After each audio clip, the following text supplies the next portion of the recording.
everybody. Welcome to Radio Labyrinth. This is season 8. 8 years. 32 is the number of the episode anyway. Boom, boom, boom, boom, boom, boom, boom. We have a show tonight. We have Dan Carroll coming in a little bit. Dan Carroll, of course, is Director of Media Relations for Dragon Con. Dragon Con is Labor Day weekend in Atlanta, and we're all looking forward to that.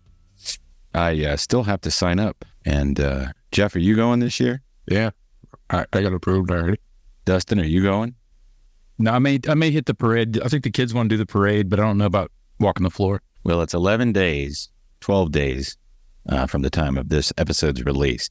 And the dates are August 31st through September 4th in downtown Atlanta. It is the only, as far as I know, pop culture and media convention that takes place in a city. You know what I'm saying? Yeah, not out somewhere in a convention hall 20 miles away. Just, wandering around in a giant barn made of cement and metal and girders and steps that go everywhere and nowhere and carpeting. Yeah, they have carpeting at Dragon Con. Bunch of hotels. And so we've had Dan on every year that we've been doing this podcast. And in fact, Dan was just on my other radio show / podcast called the Popcast, which you can find on any of your pod catchers. Is that what you call them? Pod catchers.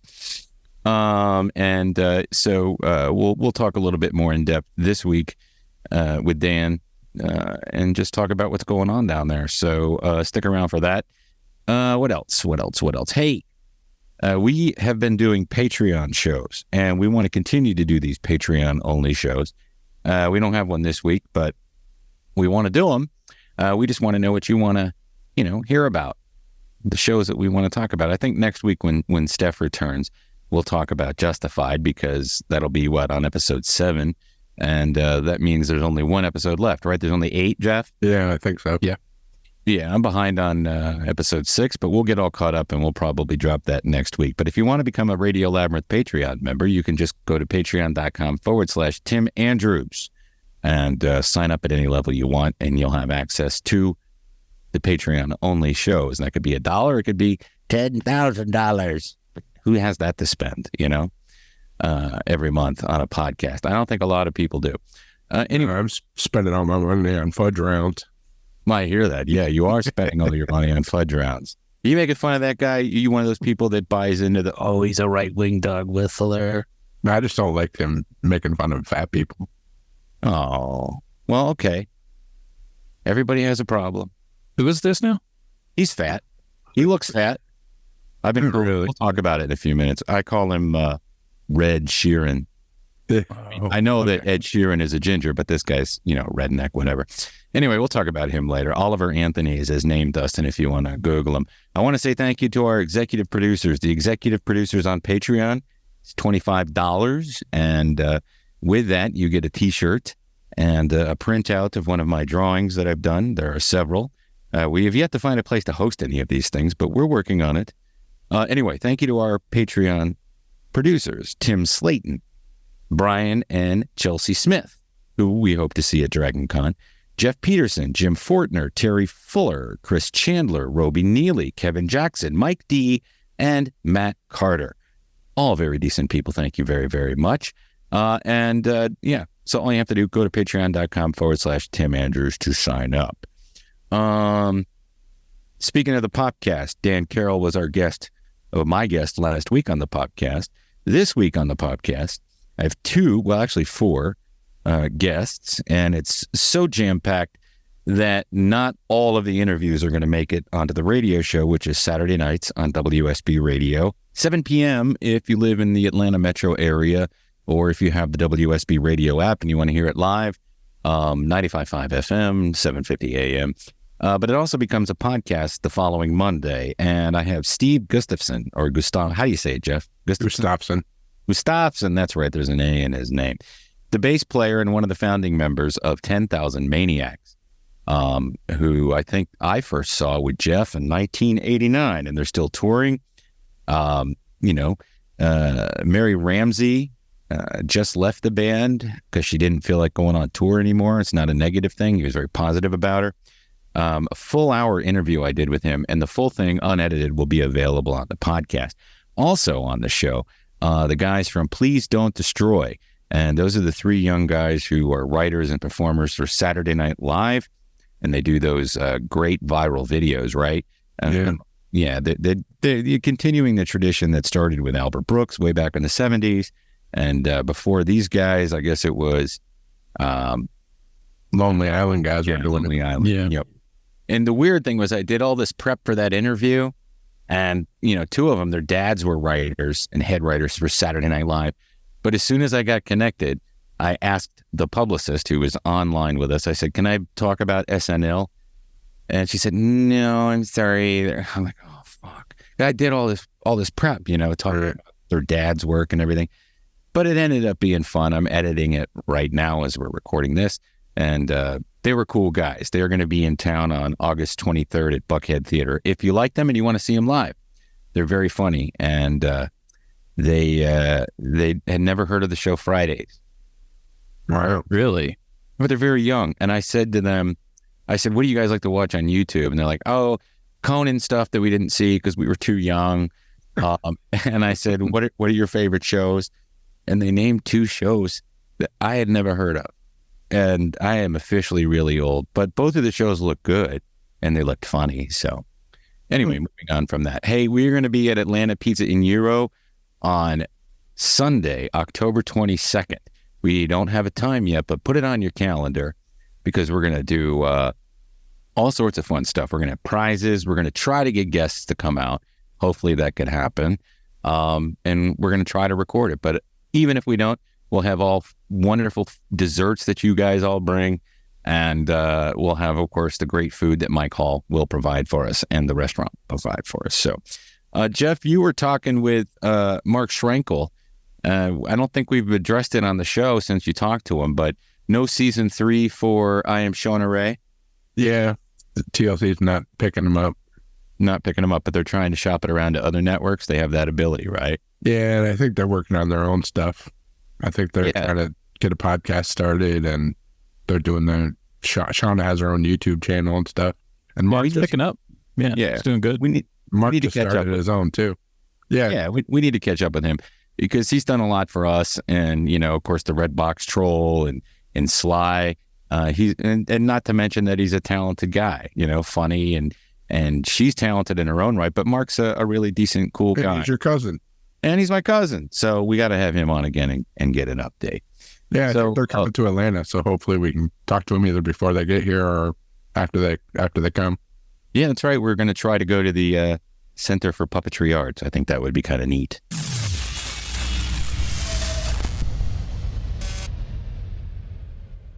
So let's talk about a couple of things before Dan gets on with us to talk about Dragon Con 2023. God, there's lots of weird shit going on. We were talking about Oliver Anthony, and I get it. He that pissed you off, but he wasn't talking about us. He was just talking about people on welfare. You're not on welfare. No. Do you like his voice? Do you like that song? Yeah. Did you? He sounds good. I watched the song. Dustin, did you Google him? Yeah, I now I know who you're talking about. Yeah, when you as soon as you said redhead, I was like, okay, now I know what you're talking about. For as interesting as he is, and as poignant as some of his lyrics can be, there are probably 50 people like him throughout the South who had these small little followings on YouTube. Why he broke all of a sudden, I'm not. That's the story I'd be interested in because what he's doing is nothing new. Jeffrey Epstein stuff. Yeah. What did he? Yeah. Well, yeah. There are things in the song where he said, "I wish that the government cared more about minors than they do about minors on an island." Yeah. If you're not familiar with the song, it's called "Richmond, North of Richmond." I saw the video about a week and a half ago, and I said, "This is interesting. I wonder where this is going to go." And then I watched it grow. And then I watched over the weekend, the typical people came out, and you had Rolling Stone and a bunch of other outlets just trashing him, saying it was a right-wing QAnon conspiracy theory anthem.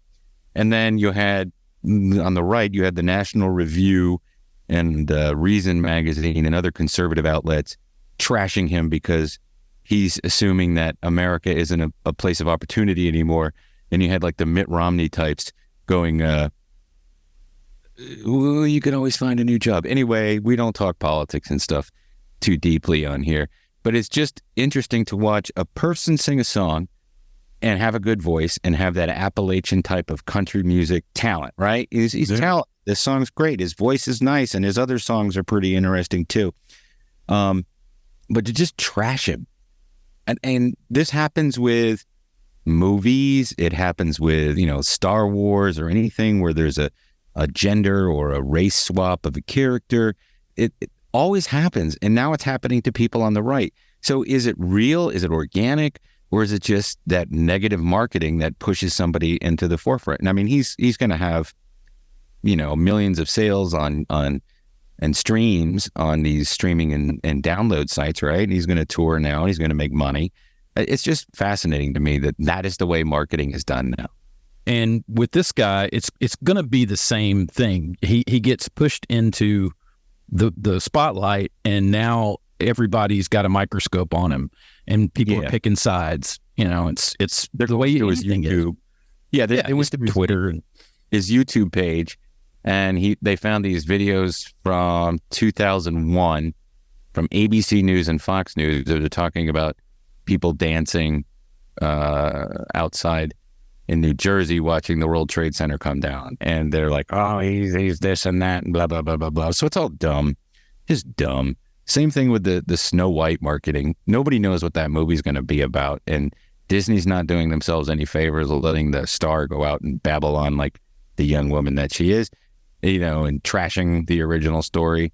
Who knows? No one's going to know until the movie comes out, and it's just getting nothing but negative marketing all the way up till its release. So we just live in weird times. Drives me nuts.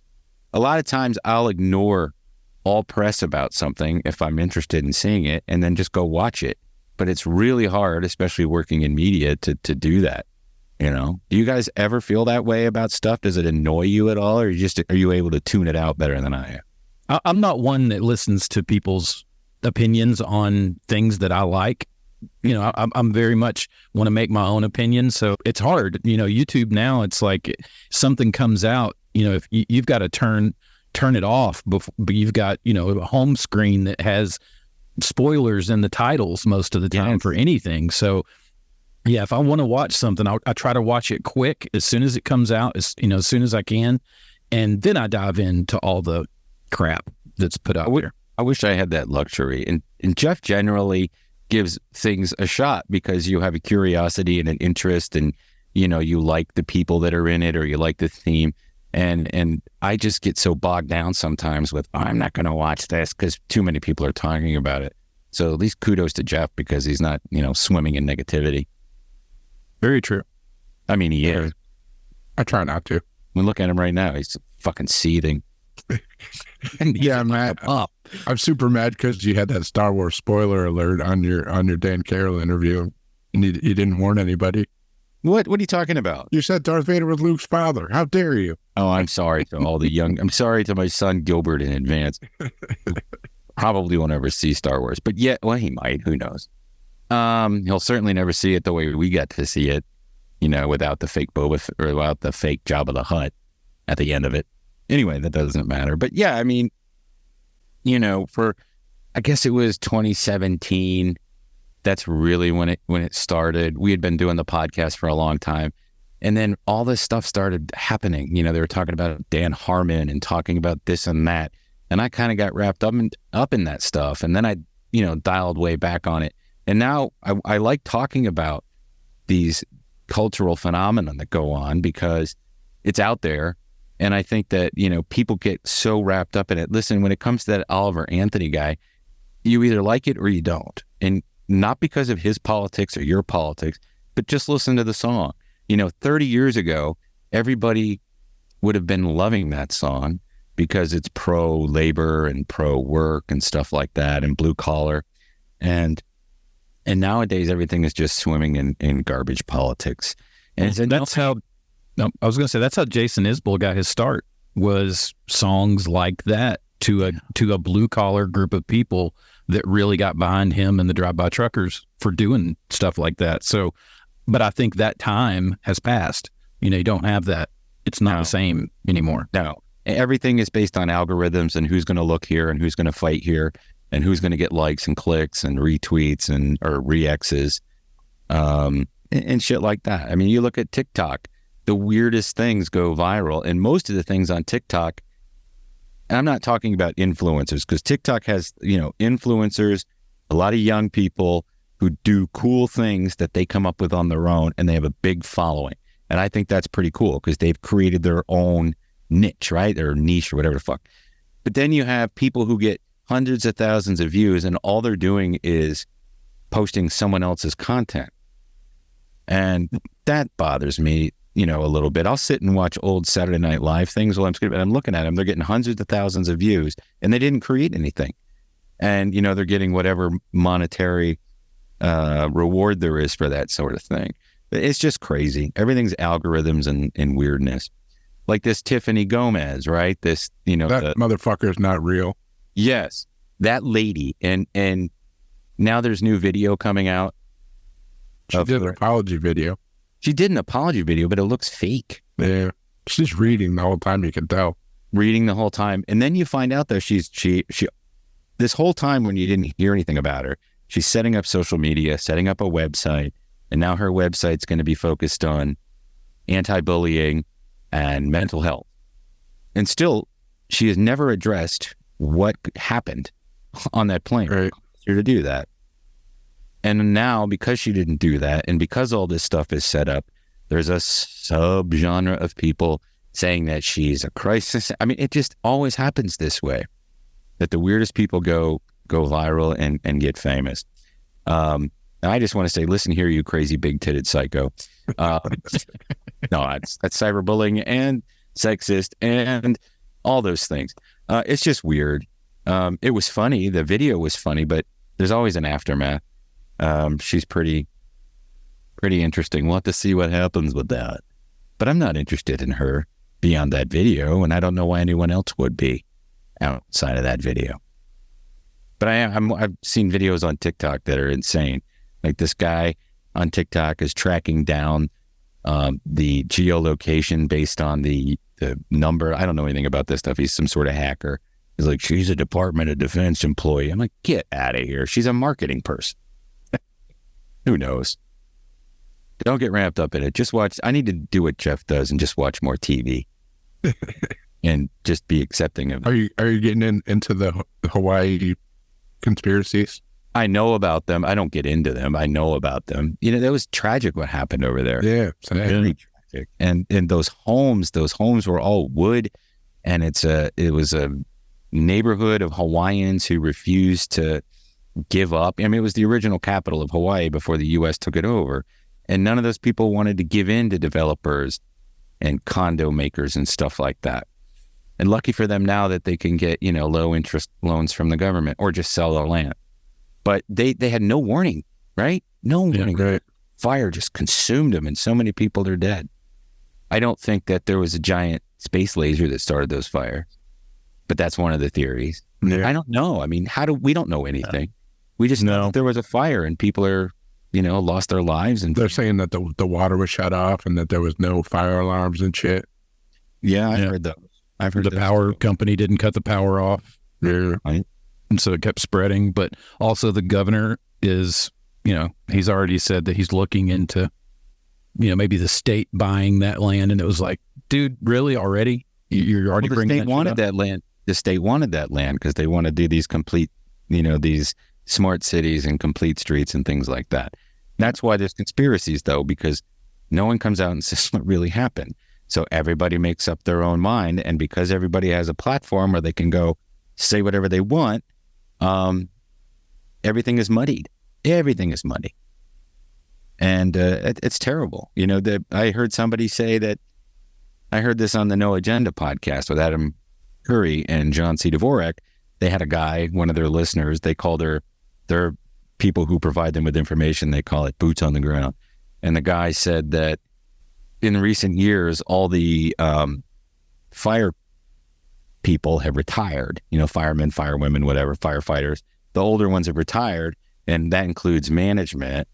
And now it's all a bunch of young people and cost cutters, and they didn't have enough water. Who knows? You're not going to find out unless you're reading it in like a magazine or a newspaper. You're going to find out on TV, because then the other conspiracy, if you're watching it on TV, is that you just blame it on global warming or climate change, and that, absolves everybody. Anyway, it's terrible, man. I wish, people didn't have to suffer that kind of thing, Somebody's going to make a shit ton of money on that whole land rebuilding everything, though. Yeah, but it won't be the people that live there. No. It never is. It never is. I wouldn't take a loan. I would just sell the land and get out.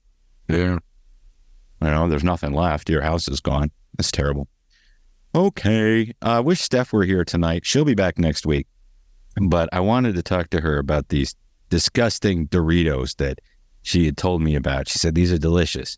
And it was funny, a couple of weeks ago, I thought I bought them. And I got home and it was just regular Doritos, and I was fine with that. But so this week I bought those ketchup flavored Doritos and immediately wanted to puke. Have you guys tried those yet? No, they sound disgusting. They are fucking horrible. It was very cool. I bought this shaved prime rib. It was on sale, or shaved ribeye at Kroger, and I went home and made my own cheesesteak. And I was like, oh, this is great, because I've been craving cheesesteaks. And usually when you go to a joint near you, they suck. So I made my own. And I was like, I'm going to eat these Doritos with it. And it was like I had ruined my palate. So Steph, I'm coming after you, because when I get the Red Box Troll tonight, I'm going crazy with the voice. And I'm going to go get him here in a few minutes. So we'll be right back.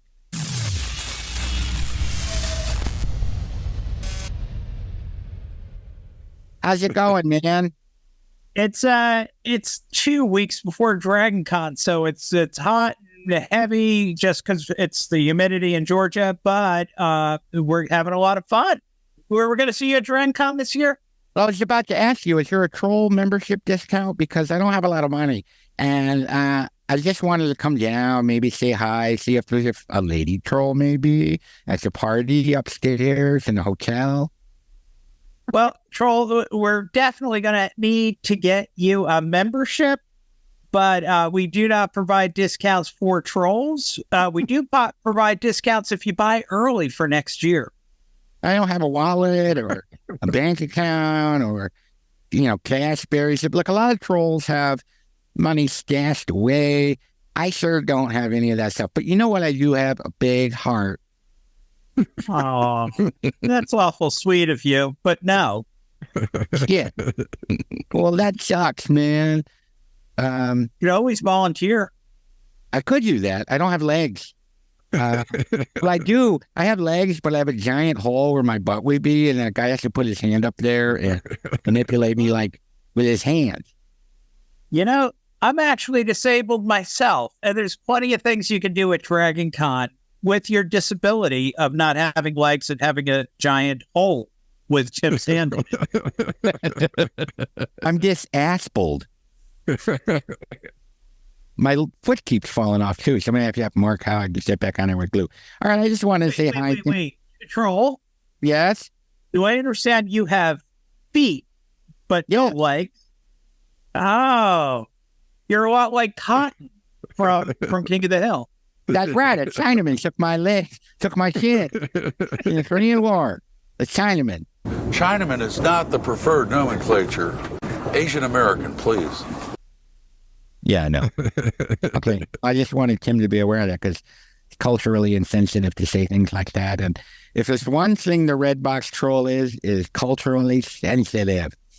But I know that if you need a mascot for Dragon, don't leave him alone. We do have a mascot for Dragon Con, but thank you so much. I could be a dragon. Do you know any dragons? Tim's dragging you all over the place. Okay, fine. I'll just go to I'll go somewhere else now, and maybe I'll rub my nub. You never know. All right, I'm going to put him away. He's starting to get fresh. I'm going to put him over in the corner where he looks like a corpse. Dan, good to see you. Welcome to Radio Labyrinth for your Jeff. Annual Dragon Con episode. Nice to see you again. At the beginning of this show, I was talking about our adventure last week on the Popcast. It was a lot of fun. Yeah, I had a lot of fun. People really responded to it well too, and I love it when that happens. Let's talk about programming. Is it final? Is it going to be final? The truth is, Dragon Con programming is final the day it occurs.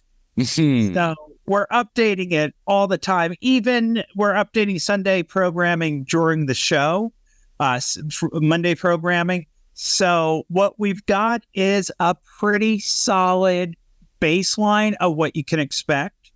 Probably the fan panels are going to be the most accurate.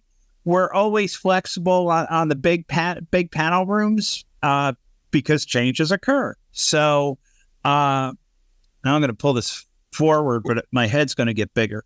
Where can you find panels on the website? Is there a link for any of those yet? Just skip the website for that right now and go straight to the app. We downloaded it last week. And the app can be gotten at any of the stores, wherever at Google Play, what is that called? And then, of course, the App Store if you have an iPhone. Google Play and App Store. Download it now. Is it going to be difficult for people to do panels if the strike is still going on? That's a question. Well, that is a question. That's a big question. What we're doing is, if you've been looking at our Facebook and I still say Twitter, but X feed, you will see that we have we've been making jokes about this very subject. Okay. For those of you who are listening years in the future and found a copy of this MP3, there's a SAG strike going on right now. And what we're talking about is Dragon Con, the greatest thing in the freaking world, that takes place every Labor Day weekend in Atlanta. And we bring in a lot of celebrity guests. We bring in about 400 guests total. About a quarter of them are celebrity guests to the Walk of Fame.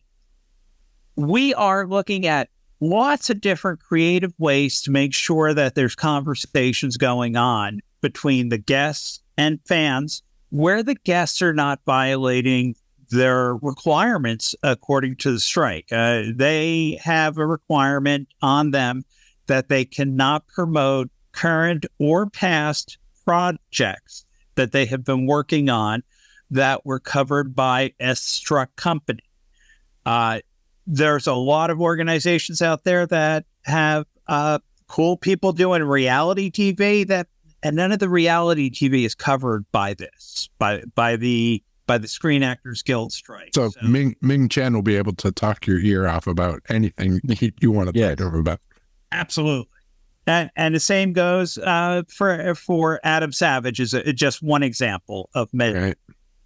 But they'll still be able to sign autographs. If you bring anything with you that you want them to sign, they'll sign it. But most of the autographs that they're going to be signing are headshots. Now, some of the guests will have there will be photographs available to purchase separately, and we're still working all that out. But we're going to do everything we can to make sure that the fans who come to Dragon Con for the guest experience get the maximum out of that guest experience while still protecting the guest. We're probably, I would not expect to see unmoderated Q&A with the guests for the most part. And maybe the guests will be structured in their panels a little bit differently because in the days past, when Dragon Con went virtual in 2020, one of my favorite things was catching up with an old Battlestar Galactica panel I had. Well, we're not going to be able to have Battlestar Galactica panels. And it's we just, again, we're just making sure that the folks in the panel rooms are able to talk without any question, any second thought that what they're doing is still supporting their brothers and sisters on the picket line. Well, here are three people that will be able to talk about their show. I've interviewed these guys before, and I don't know that they've been to Dragon Con before. And if you haven't met them and you watched the show, or if you haven't watched the show, I highly recommend it. You got Dalen Spratt, Juwan Mass, and Marcus Harvey from Ghost Brothers. Have they been there before? Because those guys are cool. I don't remember seeing Ghost Brothers before. We've had other ghost shows, and when they show up, the lines are out the door. and they'll be for these guys. The show that they've done, they've been on Destination America, TLC. They did a show with Jack Osborne a couple years ago. I think it was called Fright Club. And it's a fun show. It's a lark if you're into that kind of thing. But they're really good and they're a lot of fun. So, those are three people that you can talk to. And I do recommend the show if you're into that paranormal type of stuff. One of the things we got coming up that's pretty cool is the paranormal track. They're going to host a really big debate about UFOs. Nice. People who think it's bunkum to the people who believe. Get ready. The folks are coming. And I know you and Tim, you and I have talked about that offline. Yeah. About all the news coming out. And there's a lot going on. We're going to see what these experts say at Dragon Con. Well, the guy went in front of Congress a couple of weeks ago and said that they had biologics, which whatever that means, non-human biologics. So I'm sure there's plenty to talk about. The last I heard was somebody found some shipwreck that was extraterrestrial, like a Harvard professor, not just some guy. Yeah. I found a UFO in my backyard. You want to come to get me? We are all over the place, and that's because I'm scatterbrained today. But listen, we're going to give all the information. DragonCon.org. That is where you go to find out almost everything you need to know. That is where you go to sign up for a membership or to purchase a membership. And you can take your family down and with your memberships and enjoy all 4 days, August 31st through September 4th. So that's 5 days if you're able to do math better than me. But everything you need is there. Download the app and you can keep up on the panels and anything that you can't get on the website. The parade, the Dragon Con parade. This parade is the best parade anywhere in the country. Once a year, it takes place in downtown Atlanta. There's so much to see, and it's so entertaining from start to finish. The parade kicks off when? 10 o'clock? 10 o'clock on September 2nd, and that is Saturday morning. It's a blast, and the best part about it is, come on down. We want everybody to come on down. Take MARTA. Come early because it does get crowded early, and some years we have had more people at the parade than we've had at Dragon Con as attendees. That is absolutely true. And this year it's open to everybody. During a pandemic, you needed a badge, even to just stand on the side of the road. But it's not a long parade. It basically what you want to do is go from where Peachtree Street crosses over the downtown connector. It goes down to the Hard Rock Cafe, hangs a left, goes a block, hangs a left, and ends at the Marriott. So just over a mile. This year, it's going to be available on TV on CW69. The best part about it is that it's not just on in the morning. They rebroadcast it in the evening. It's got a great deal of success, and it's very, very, very popular. They got moderators, but to be honest, the TV part of the parade lasts 1 hour, just because that's the scheduling. So, but you can also follow it online at Dragon Con TV. And you can find them on Facebook under Dragon Con TV or DC TV. And it's just a great way to enjoy people who are costuming. You have to be a member of Dragon Con. You have to have your membership in order to march in the parade. But we got everything from lawyers with briefcases to, this is a true thing we have, to high school bands like a regular parade. But we also have lots of hobbits, lots of folks in really technologically advanced costumes playing video game characters. And bringing up the end is the Star Wars. Always the 501st ends the Dragon Con parade. Who are the grand marshals this year? Have you decided yet? I have not got that information. I'm not quite sure if it's been decided. Okay. Tell us about the Dragon Con TV membership. That's a separate thing. So if you're not able to come to Dragon Con at all, or if you come to Dragon Con and want to enjoy Dragon Con panels that you don't get to see, I always compare it to being a 7-year-old when I would go up in New York, go to the Bronx Zoo. And every time I went, I got to see a third of the zoo. And at Dragon Con, with 3,500 hours of programming, going 24 hours a day for 5 days, you're not seeing an eighth of it or a quarter of it. Not a quarter of a percent of it. It's really big. But Dragon Con TV has put on a virtual Dragon Con show since before the pandemic, actually. Pandemic was our third year doing it. Go to dragoncon.org and you can search for that membership. I believe it's $30 for a membership if you don't attend in person, and only $10 to add it on to your existing membership. Are you guys also going to have the gaming rooms again set up? Yeah, gaming is a part of Dragon Con, always has. We started off as the first convention to mix gaming with literature and film and comic books. Nobody else in the country had been doing that. So we broke out of that comic book mode and we broke out of the gaming mode and merged everything together. So we're going to be in America's Mart building 3, I think, this year. I think we're going over to building 3 because there's some construction going on. Now that I say that, guys, check the Dragon Con app for that. But we've got a giant room full of classic video games from the arcade, and there's no charge to play them. We've got online role-playing games, competitive. We've got board games. We've got card games. We've got everything going 24 hours a day in the gaming area. We got panels talking about games too, because we love our panels. Well, my question was going to be, usually in the Walk of Fame, if a bunch of people come in and they're all from the same thing, they're all together. Will that be happening this time? Because I don't imagine you would have any of that in the gallery, right? Oh, in the Walk of Fame, I will tell you that normally the actors are sitting according to who their agent is. Oh, okay. So I don't think that's going to change. Okay.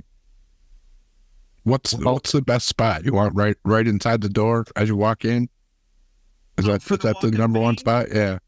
Oh, my favorite spot to just people watch is when you walk in, you got to turn left now, which is a thing I was not expecting. And you're going clockwise now, huh? Clockwise. You have to go clockwise. So that's turning left. You walk in, you turn left, and then you turn right to go around the circle. Okay. And at the second turn, there's kind of a corner, and it's a good space to get a good view of the entire area. Again, unless you're purchasing a photograph with the guest, there's no photography allowed in the Walk of Fame. But it's still a great place to get a view, and you never know. I mean, one day I had just been talking to one celebrity. Did I drop out? No, we lost Dan. Oh. To give passage. So you never know who you're going to see anywhere at Dragon Con. Let's talk a little bit about some of the featured guests from that are coming this year. You have a whole bunch of people. You have Cooper Andrews, who I believe is locally based. He's famous. He's on the show with the zombies that move around. And then you have Bruce Boxleitner, who's a very famous actor as well. I'm just saying these at random, and we could just... Nathan Fillion. Yeah, Nathan Fillion from the show about the lightning called Lightning Bug. Tom Cavanaugh from that White Light show. Yes. Henry Ian Cusick, who was on a show that... Misplaced. Airplane. Hole.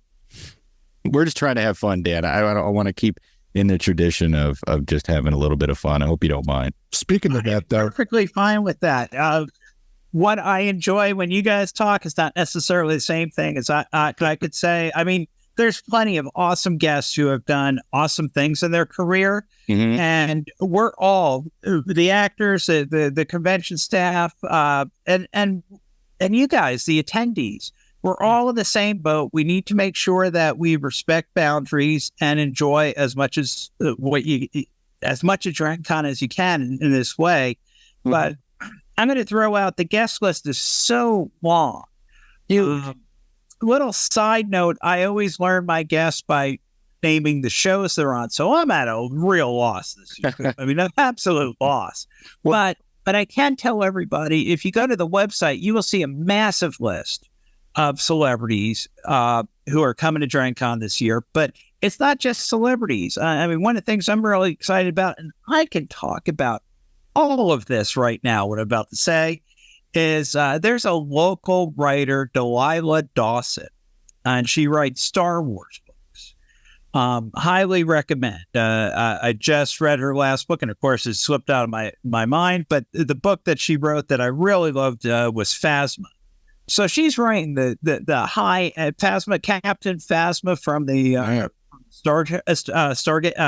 Star Wars movies. I'll get it. The Star Wars movies. And she's coming back this year, and just a phenomenal writer, excellent talker. She's local, and we can talk about that. But so many of my favorite writers, some of them are also Star Wars writers too. Timothy Zahn, who's phenomenal. And you know, Jeff, you're always looking for people to interview. If you haven't talked to Timothy Zahn, he created Thrawn, right, which is a great book series. There's an old one and a new one. I prefer the newer ones. They're some of my favorite books, but more importantly, it's about to become a property on something that broadcasts. Yeah. I'm seeing a name here, Will Amarick. He is the founder of the Southern Church of Vinyl, co-author of the book Souls of Norcross, founder of the Dark Side Syndicate, which is a paranormal investigation team in Atlanta. So that's a local person as well who does cool things. That's awesome. And plus, you know, we've got a lot of comic book creators who are local. But, you know, I'm gonna throw this out for everybody. Dragon Con is so much more than just the guests. So the guests are a vital part of what makes Dragon Con fun. You know, we're talking about a 5-day long party that's family friendly. Everything's cool and copacetic. We've got those overnight parties too, where people get to cut loose, relax a little bit. Almost, you know, Tim, you've heard me say this since we first met. It's almost like 2 different Dragon Cons going on. Mm-hmm. And every year I've said to myself, one of these days I'm going to go, and now I'm too old and I'm not going to be able to go to a party. But I've been saying that for over 20 years. I'm going to go to one of those parties.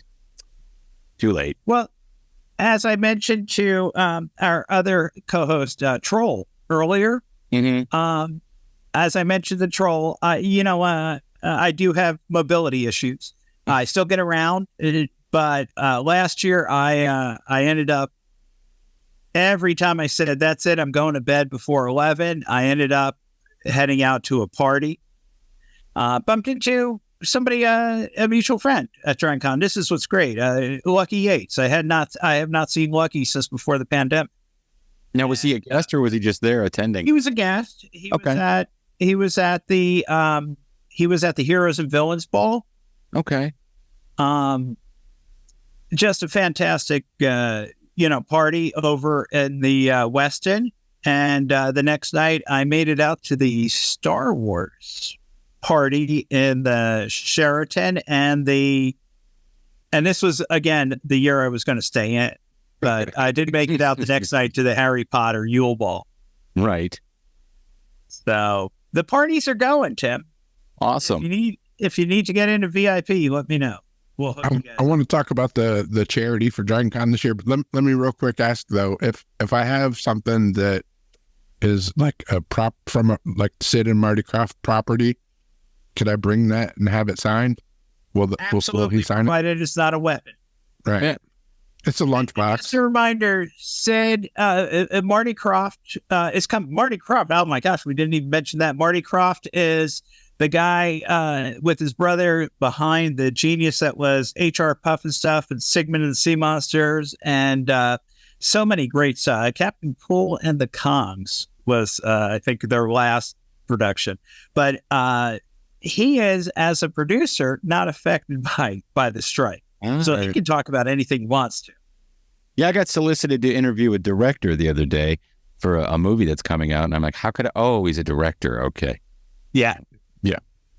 That's the thing. And again, I'm telling everybody right now listening, I am not a legal expert, and I'm sure not a union law expert. I had an uncle who was a labor judge, Man, he was a union law expert. He knew his stuff backwards and forwards. So they let him be a judge, but not me. Well, let's tell everybody again where they can go website-wise. It's dragoncon.org. And you can go there, pretty much find out every single thing you need. Also get the app, especially if you're going, you're going to need that app. And tell us what the charity is this year. Yeah, tell us the charity. Yeah, let's talk about that because this is a big one. It's Cure Childhood Cancer. It's Cure Childhood Cancer, but they go by the word cure. They just in capital letters. So they call themselves Cure. We call them Cure. And Cure is great, in my opinion, and in the opinion of Dragon Con, and why we chose it is they don't just raise money. They make sure the money gets in the hands of people who need it. And they do a lot of work with families, both for emotional and mental support, but also financial support during that time when maybe you're taking extra days off from work because you've got to deal with a child with cancer. I've had many friends who had childhood cancer, survived into adulthood, and I've known families that have lost children to cancer. It's just a horrible disease. So that doesn't mean Cure Childhood Cancer doesn't spend money on research and doesn't invest in research. They sure do. But we have been matching at Dragon Con, the matching fund, year after year. Last year was the first year we broke $200,000 in our donations, including the matching fund. And this year we're bumping the matching fund up $50,000. So we're looking at $150,000 matching fund, and we're hoping to spend every dollar of that by raising $150,000 from the community. And it's not the only thing we do charity wise at Dragon Con. I wonder if you'll ask me about the blood bank. Yeah. Yeah. The Robert Heinlein blood drive. The Robert E. Heinlein Memorial Blood Drive. So you're going to throw in more words. I'll throw in a couple more. What is it? Robert A. Heinlein Pay It Forward Blood Drive. The drive run by Blood South is the largest blood drive of its type at any convention. That is not just a science fiction fantasy convention. That is any type of convention, Microsoft convention, anything else. We draw more units every year, and it increases at an exponential rate every year. And this year, the American Association of Blood Banks is honoring Dragon Con with an award presented to Mr. Pat Henry, our president, in honor of just how much blood has been raised. And that goes for lifesouth.org, right? People can go there too if they can't make it. Life South. Yeah. And that's every single day, 10 to 7, except for Monday, which is Labor Day, which is 9 to 3. So you have 5 opportunities if you're down there to donate blood, which is always needed. And you get a free T-shirt. Yes. Free T-shirt and food. You get food. They give you like cookies and stuff. Yeah, you need that after you donate blood. Yeah. And for those people who are going to give blood from the Radio Labyrinth community, stop by the media relations room and see if I'm around and say hi. And if you're really curious or on the fence, you can look at photo galleries going back years and years and years and see how much fun it is. And if you're doing cosplay, listen, so many people are doing it. There's so many interesting things to see. All genres that you could possibly imagine you will see down at Dragon Con this year and every year. But the one thing I lament is that over the years, there have been less and less Dr. Mrs. the Monarch or Dr. Girlfriend. But, that's just my one of my preferences. That was always one of my favorite costumes. But for you out there who don't have memberships yet and you want to go, dragoncon.org. There are one-day passes available or multi-day passes available. You can get them online. And while you're on MARTA, heading down to the Grand Portland. Right, but you have to take care of it online before you get there to pick up, right? That's correct. You can't walk up and give them cash. Right. This is not a fry, take my money situation. And the other thing I'll throw out is, as I pointed out, the Cortland Grand on used to be called the Sheraton. That's where registration is going to be this year. The Sheraton has changed its name, and that will be very easy for me to remember the rest of the year. Thank you, DragonCon.org, and thank you, Tim, Jeff, and Dustin. Thank you all for having me today.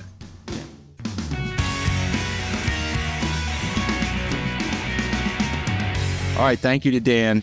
We'll be back next week with a regular show, and we'll do all the things that we do, and Steph will be back, and I will really, really tear into her for those also awful fucking Doritos. All right. Until next week, please remember to keep it canon. Keep it canon.